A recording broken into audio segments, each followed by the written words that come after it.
G'day folks. God, it was hot here today. Oh, it's horrible.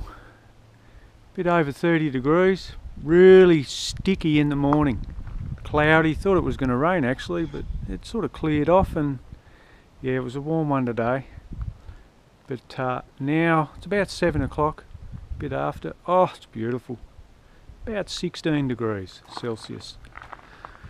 Alright guys, well I gave the beast a polish, cleaned him up, got it ready for tomorrow. We're going to reload it, take 2. Oh, she came up well. Very happy with it. I tried this polish the fella from the paint shop gave me in a bit of a tin, and oh man, what? It's a fine cut, but it never actually brought any colour off. But it's awesome stuff. It really is. I'm actually going to get a tin of it, and I'll show you guys when I get it. Look what I've done at the front, across the windscreen. I've actually just put some. It's actually insulation, or what do you call it? Electrical tape. And I've just did a little prototype along there, just to see how it looks. And yeah, I might actually get a bit of vinyl or something to stick across it, just to make it look a little bit nicer. I think it really gives it that look. The TCM cars sort of run a strip across the front, the Touring Car Masters, and actually sitting in it now and looking at it, it feels really nice. You know, it really cuts the glare. So, and it looks nice too. I think the black looks really nice on this 70s muscle car, be it 4-door. I've got my phone holder mounted in, so we can take some, record some laps. Yeah, so, it's fantastic. It really is. I think it looks really nice, the old girl. I'm going to, the more I look inside of it now, it needs attention. I'm actually going to start just trialling a little bit of paint just in the back parcel shelf. I'm not sure whether to put the orange in there or the black. I'll have to have a think about it. I might do a little test patch of orange and just see how it looks. Yeah, it's not the same as the colour of the car. Like, it's been matched, this colour matched, but there's all these variants over the years, and it is slightly more orange than what the actual car is. So I don't know. I'll see if I do a little spot up there and it looks all right. I might run with it, but if not, I'll go the black. I think, yeah, and get away with it on the inside. All right. Oh yes. I bloody nearly forgot. Remember how a couple of videos ago I was going to show you guys the water methanol, how it starts to gel up. Well, look at this. This has actually been about a week, guys, but it started to do it in about 3-4 days. I hope you can see that. Yeah, look at that. Look on the edge of the container. If I get in there a bit close, you'll see it. That's the gel. I sort of dragged a little bit out for you to see. Yeah. But you've got to remember though, guys, this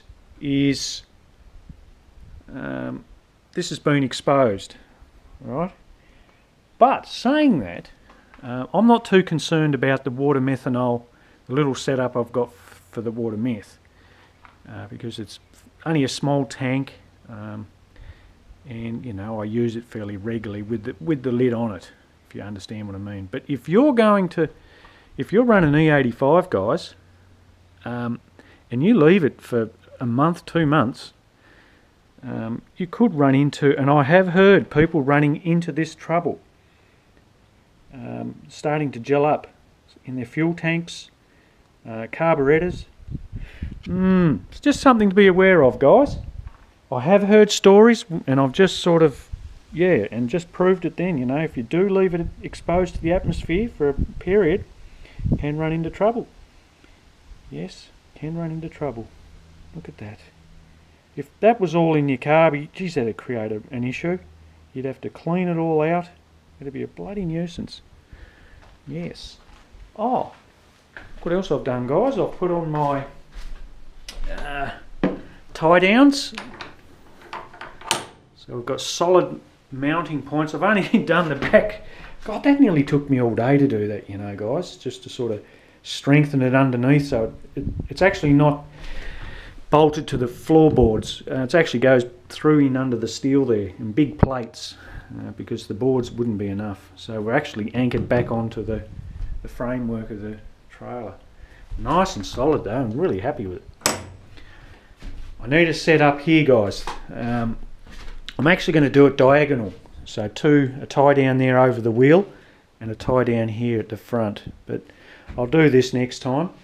For now it'll be good because it'll stop. What's happened is it actually rolled back on me a little bit last time I loaded the car up. It sort of, yeah, it went back a little bit. So that'll be good to have it tied down. It'll be fantastic. Awesome. I love it in here. This is awesome. Looks fantastic. Can't wait for tomorrow, guys. We'll do some videoing, and I might I'll put a little bit more of an effort in tomorrow, and I might just mix it up a little bit. I'll see if I can get someone to hold the camera for me while I'm running around the track, and yeah, we'll go from there. And I might, if there's some other cars down there, I'll do a bit of filming on them. If there's any decent old muscle cars. That's what sort of ignites my passion, is the older style cars. The modern stuff, yeah, it's nice, but it doesn't really excite me that much. So, but I love this old school stuff. This controller, this is my new water methanol, guys, system that I'm going to run. This actually just turned up today. This is a 40 amp variable controller. So from 2 volts through to 12 volt. Yeah, so capable of carrying 40 amps or the load of it. So it was only $14 delivered. Awesome. Combine that with a hob switch. So if I get a hob switch adjustable from 7 to 13 pound or 8 pound to 13 pound, something like that, I can dial that in, and then I can use this to control the motor of the pump.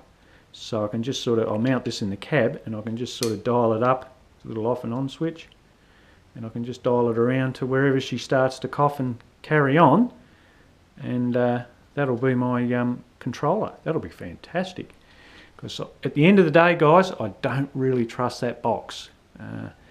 Old mate that I bought it off reckons that they've had a few fails. So last thing you need is something failing when you start to pull fuel out of it and become more dependent on the water methanol. I don't want that. I want ultimate reliability, and I think this will give me more of a tuning, a lot more tuning scope, rather than the 2-stage setup that I've got now. I've got another 2 other different size jets for the spray nozzle.